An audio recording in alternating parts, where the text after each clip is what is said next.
Los que están dentro la conocen como la Orden. Otros, durante más de 150 años, la han conocido como la sección 322 de una sociedad secreta alemana. También fue conocida durante algún tiempo como la Hermandad de la Muerte. Ocultos, supersecretos, desconocidos, pero su poder en la sombra no tiene igual. Desde 1832, esta sociedad secreta ha permanecido en oscuridad. Hasta ahora.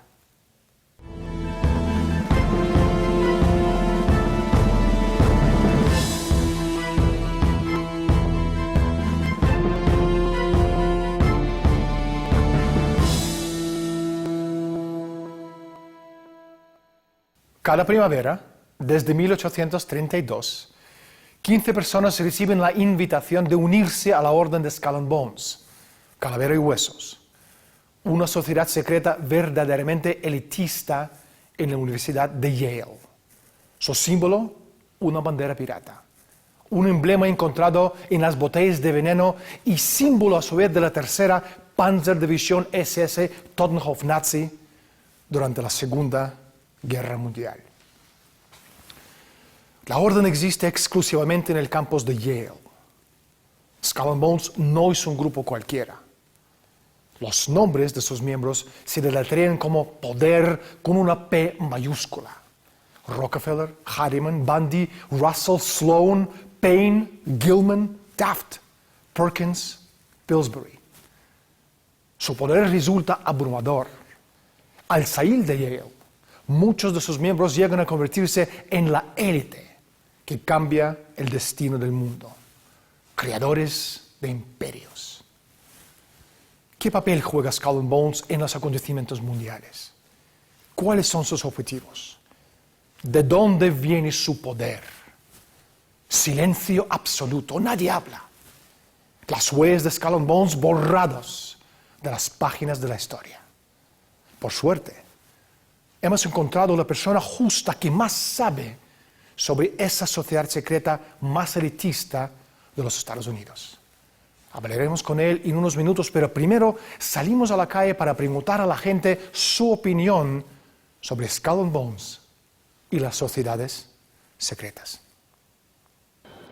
Hay una sociedad secreta y muy poderosa.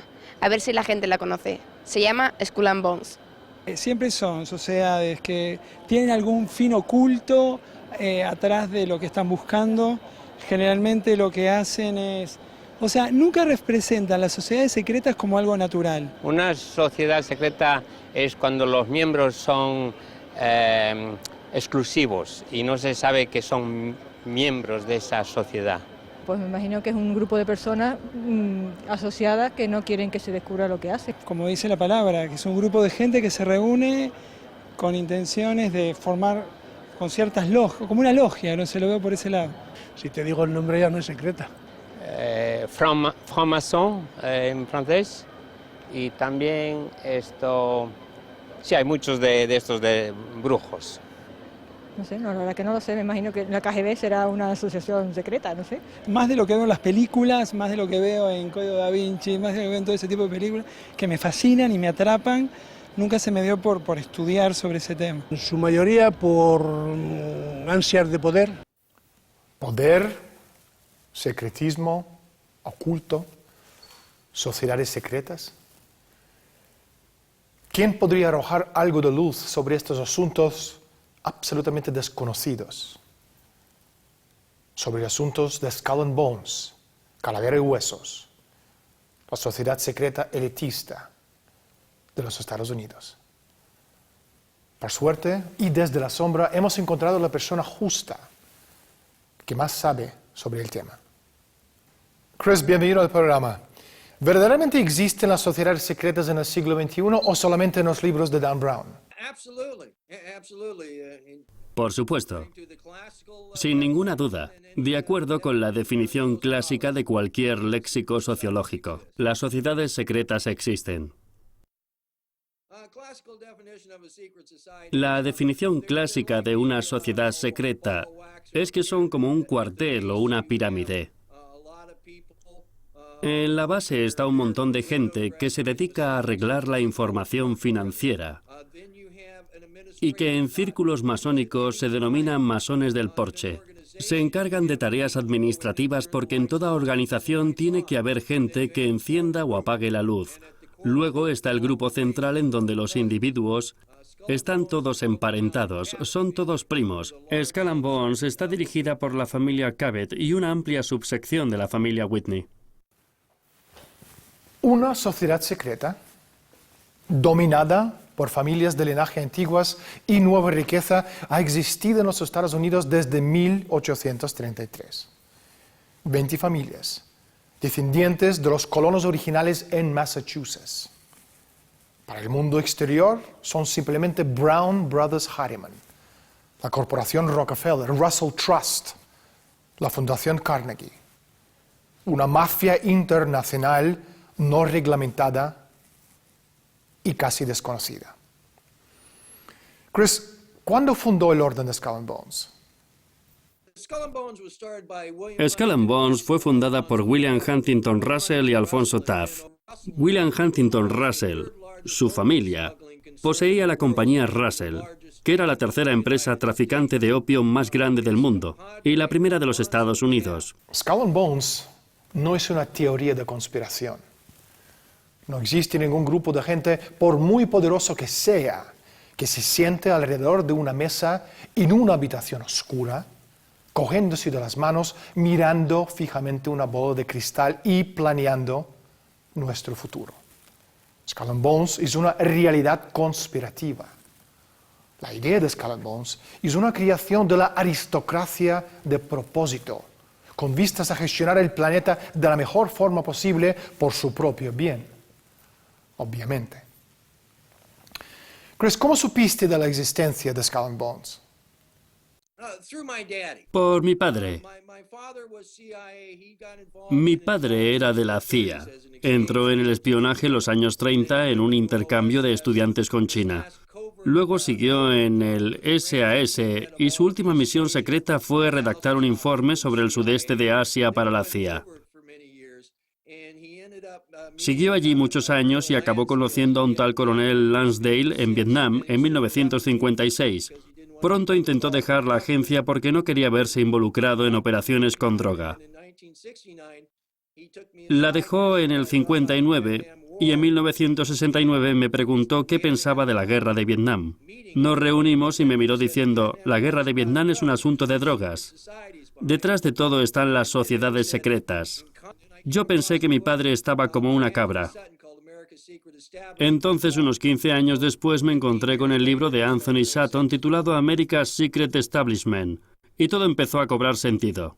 Y cómo conseguimos la primera lista fue por una señora cuyo padre y cuyo abuelo eran miembros, y ella le pasó esa lista a Anthony Sutton. Así es como se consiguió la lista completa de los miembros. Skull and Bones es un elemento muy importante de las estructuras oligárquicas de los últimos 180 años. El mecanismo de cómo funcionan las organizaciones no ha cambiado en todo este tiempo. Es un sistema que se perpetúa a sí mismo, una telaraña virtual de intereses financieros, políticos, económicos e industriales. Y eso en sí mismo es un factor muy importante, por lo que quiere decir es que se trata de un vehículo a través del cual los intereses privados financieros oligarcas son capaces de imponer sus políticas en lo que es nominalmente un gobierno soberano de los Estados Unidos de América. ¿Cómo lo hacen? Skull and Bones ha perpetuado en todos los segmentos de la sociedad estadounidense: la Casa Blanca, la educación, los medios de comunicación, industria, banca, iglesia, fundaciones, centros de pensamiento, la Reserva Federal. Los hombres que forman el santuario interior de Skull and Bones también son personas clave que sostienen posiciones clave dentro de estas organizaciones. Por ejemplo, la Sociedad Americana de Historia, la Sociedad Americana de Economía, la Sociedad Americana de Química y la Sociedad Americana de Psicología se inició siempre por los miembros de Skull and Bones. ¿Por qué son importantes? Porque estas son las organizaciones clave para el acondicionamiento de la sociedad. Chris, Skull and Bones se convirtió en una fuerza importante en el contrabando de drogas a través de las familias Bush y Prescott en la década de los 1860. Pero también de alguna forma generaron al más puro estilo hegeliano la llamada guerra contra las drogas. Esto parece totalmente ilógico hasta que uno empieza a comprender su mentalidad y el funcionamiento de estas sociedades. Mi pregunta es, ¿cuál es la relación de Skull and Bones con el tráfico de drogas? Bueno, hicieron mucho dinero con ese tema. Es una estupenda vaca lechera. Empezaron a traficar con droga en China en los años 30, pero hacia mediados de siglo el tráfico se ilegalizó. De modo que perdieron su vaca lechera, pero se les vio controlando el 85% de la emergente infraestructura del acero en el Extremo Oriente, desde barcos de vapor a líneas de ferrocarril. Obligados a abandonar el lucrativo comercio de esclavos africanos por ley de Estados Unidos, el revuelto de esclavos en el Caribe.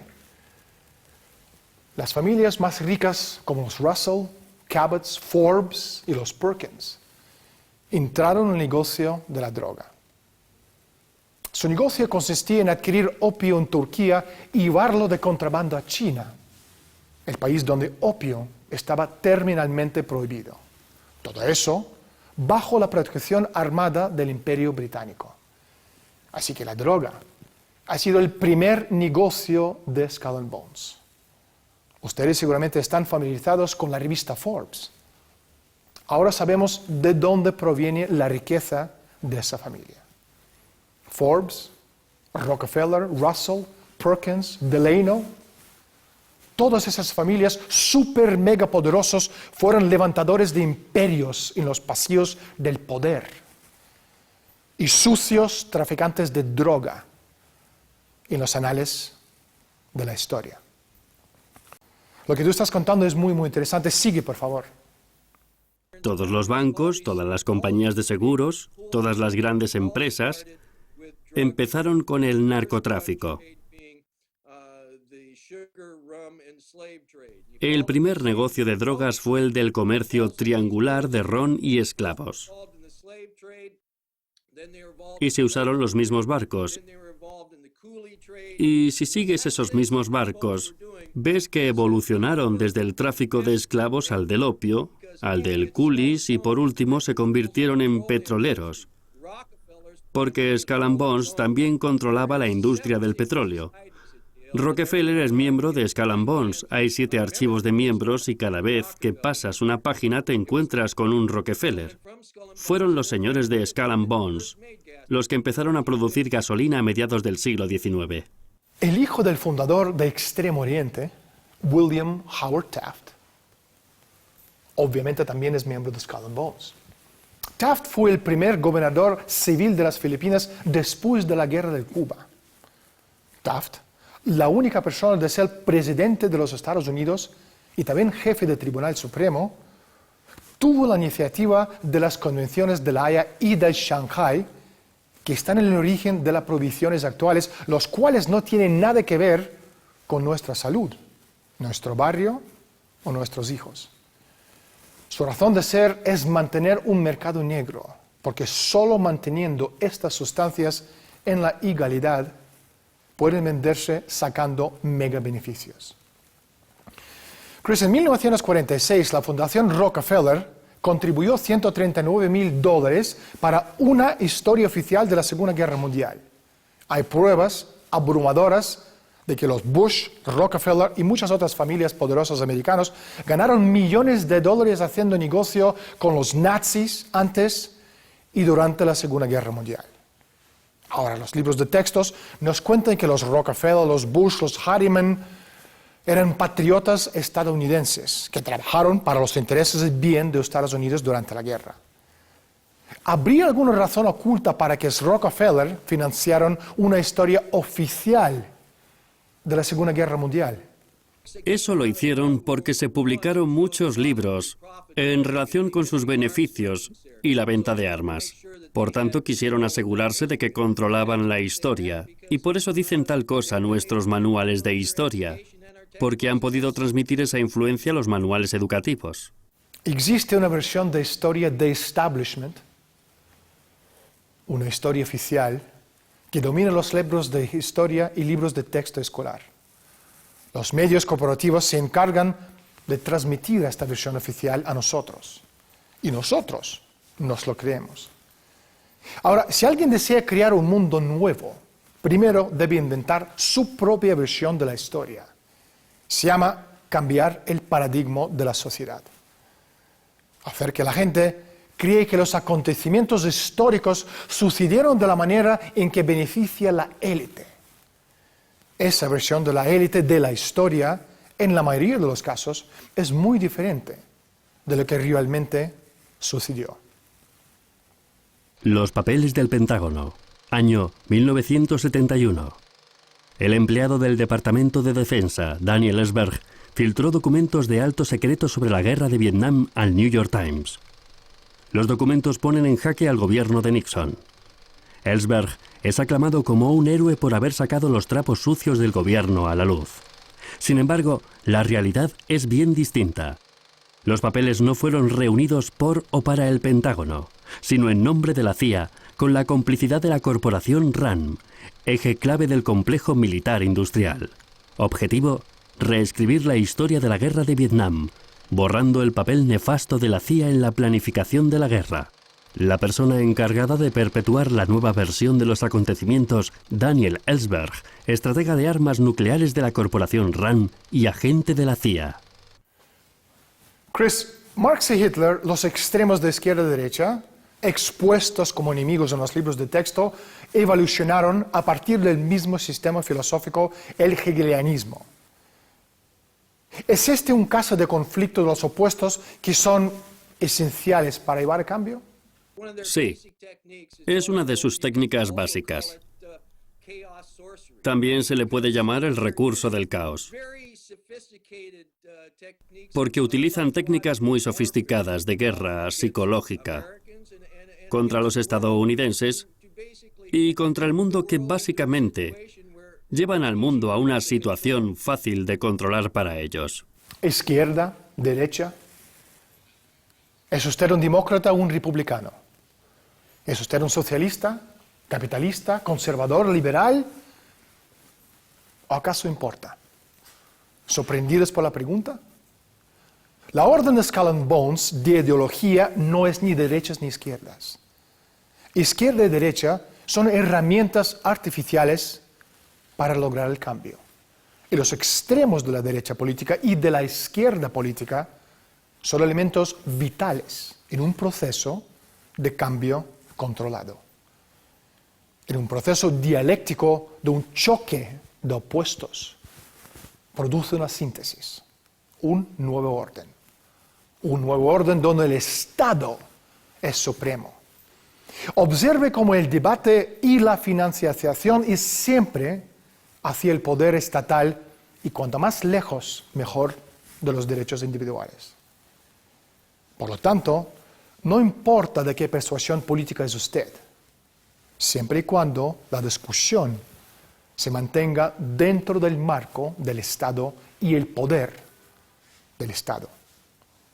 Esta es la característica común entre las posiciones aparentemente disimilares tomadas por los miembros de Skull and Bones.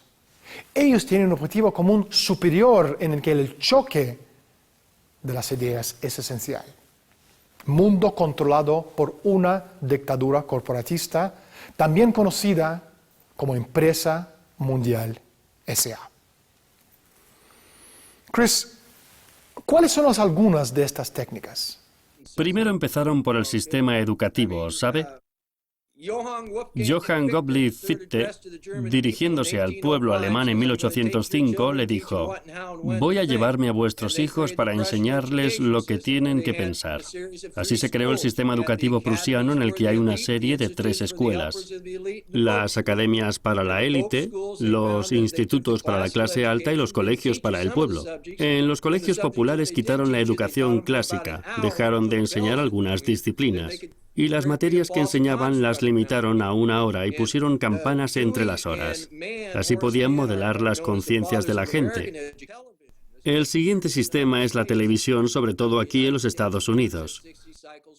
En los Estados Unidos funciona a 60 ciclos por segundo. En cualquier libro sobre hipnosis se puede ver que 60 ciclos por segundo provoca un estado de trance. Convence de que lo que se está viendo es verdad. También envía una poderosa onda al cerebro, de modo que el cerebro puede engañar al cuerpo sentado ante la televisión, y esta es una de las razones del problema de la obesidad. Y son propietarios de las noticias, o sea, cuando yo era pequeño había como 1000 empresas o personas que te decían las noticias. Ahora existen básicamente 6 empresas de medios de comunicación. Chris, ¿de qué manera Skull and Bones ha impactado en las elecciones presidenciales en los Estados Unidos? Las elecciones presidenciales no han sido elecciones presidenciales en los Estados Unidos desde hace mucho tiempo. Me refiero a reunir una pandilla de amigos, ir todos con tal tío y que gane. Hemos conocido situaciones en las que un miembro de Skull and Bones se coló en las elecciones en 2000 y en 2004. Y lo hicieron de una manera muy visible. En 2004, un miembro de Skull and Bones se presentaba contra otro miembro de Skull and Bones. Fue muy interesante porque a mí me dijeron que me estuviera quieto y cerrara el pico, porque no querían que se hablara para nada de Skull and Bones durante esas elecciones. Sinceramente, no creo que Kerry fuera un candidato honrado. Así es más fácil gobernar el país. Desde 1832 ha habido solamente unos 2.500 miembros de Skull and Bones. Ahora, cada año en los Estados Unidos, más de 1,5 millones de personas reciben sus diplomas universitarios, entre ellos unos 50.000 doctorados. Hay unos 50 millones de personas con estudios universitarios capaces de ser presidente de los Estados Unidos. Aún así, en el año 2004, los 2 candidatos por Partido Demócrata y Republicano, Bush y Kerry, pertenecen a la sociedad secreta que elige solo 15 de sus miembros cada año. Chris, una pregunta indiscreta: ¿quién nombró a esa gente los amos del mundo? Nadie.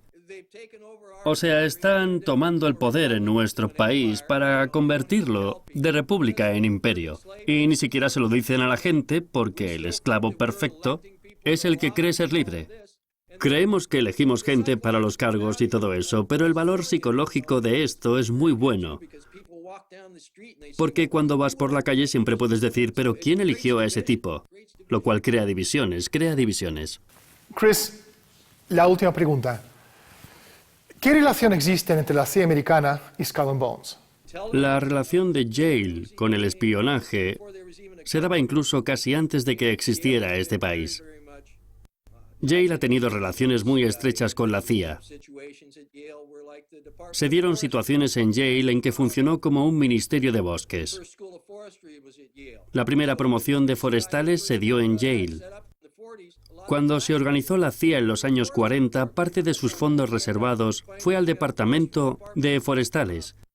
Y así es como llegamos a los aviones del Departamento de Forestales confiscados por cocaína en México. No hay tiempo para más. Muchísimas gracias por estar con nosotros. Muchas gracias, señor. Gracias. Tesis, antitesis, síntesis. 2 extremos que se funden en un nuevo sistema. La síntesis que persigue el establecimiento se llama Empresa Mundial S.A. Sin conflicto controlado, este nuevo orden mundial nunca podrá convertirse en una realidad. Acciones puntuales de las personas en la sociedad no darían lugar nunca a esta síntesis.